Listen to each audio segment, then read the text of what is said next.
The best Question Time guest I've ever heard.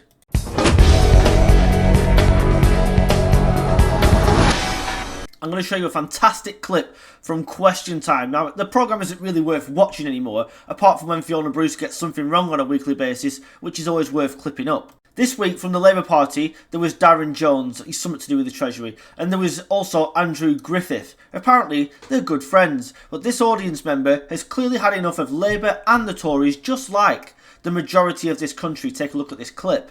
Cameron did in 2010, and the Labour lot left a note saying, ha ha, there's no money left. Then the Tories smash the economy and Labour come in and say, oh, you know, we've got to fill this 40 billion, 9 billion, 22 billion, changes by the day. Who knows? Who knows how big this black hole is? And then you've got the arrogance of the Tory chap there saying, well, you know, we were doing a great job on inflation and all the rest of it. You trashed the economy and it was starting to just about recover. Don't take any credit. That is disingenuous. I do not understand how out of 65 million people, or however many people there are in this country, we end up with economically illiterate people in the government. Boom and bust, boom and bust, all the time. All the time. You know, not fit for office, these people. This is our money. This is our money. And I'm sick of being asked to pay more and more and more. I feel poorer than I did 15 years ago.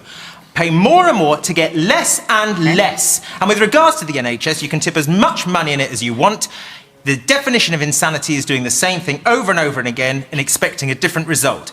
What a fantastic, articulate man. 4 words. Not fit for office. That sums up this Labour Party. That sums up the previous Conservative government. Sitting there trying to tell the audience from the Conservative perspective they were doing a good job. Well, they were the ones that trashed it in the first place, correct? And then, as he points out, the previous Labour government trashed it, then the Tories had to recover it, then they trashed it again. Boom and bust is the correct phrase to use here. We never, ever, ever get consistent growth. They are financially illiterate. This is the problem with politics being a career.